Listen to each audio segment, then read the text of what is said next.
last thing we're going to do is work on this little area of the middle back. Now, the thing you noticed is Chris's shoulder drooped a little bit in the socket.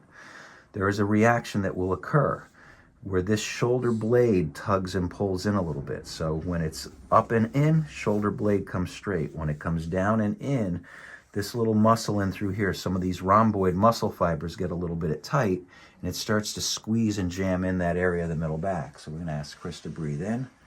He's going to breathe all the way out. There we go.